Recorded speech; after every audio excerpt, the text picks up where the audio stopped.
ម្ដងទៀតនាងខ្ញុំឈ្មោះភ័ក្រកែវជា team leader របស់ក្រុមស្គរស្ត្រីមេធាហើយស្គរស្ត្រីមេធាគឺយើងធ្វើឡើងដើម្បីបង្ហាញការសម្ដែងរបស់យើងតាមរយៈការផ្ដល់សារទៅកាន់ទស្សនិកជនរបស់យើងតាមក្លាហានតស៊ូរឹងមាំមោះមុត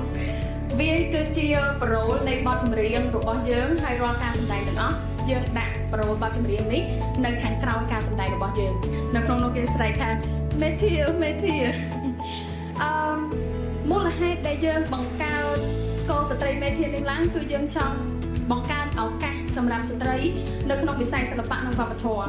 វាឆ្លងកាត់ដោយសារតែខ្ញុំផ្ទាល់ដែរពីព្រោះនៅពេលដែលខ្ញុំចាប់ផ្ដើមខ្ញុំជាសិល្បករគំនូរម្នាក់ដែរមកពីបាត់ដំបងហើយនៅពេលដែលខ្ញុំរៀនហ្នឹងមានមនុស្សជាច្រើនគាត់តែងតែនិយាយថារៀនធ្វើអីយើងជាស្រីហ្នឹងនៅផ្ទះធ្វើបាយធ្វើម្ហូបឲ្យម្ដាយឬក៏មើលថែក្រុមគ្រួសារល្អជាងអញ្ចឹងខ្ញុំចង់ឆ្លៀតនៅក្នុងឱកាសនេះចង់បង្ហាញទៅកាន់ទស្សនិកជនទាំងអស់គ្នាឬក៏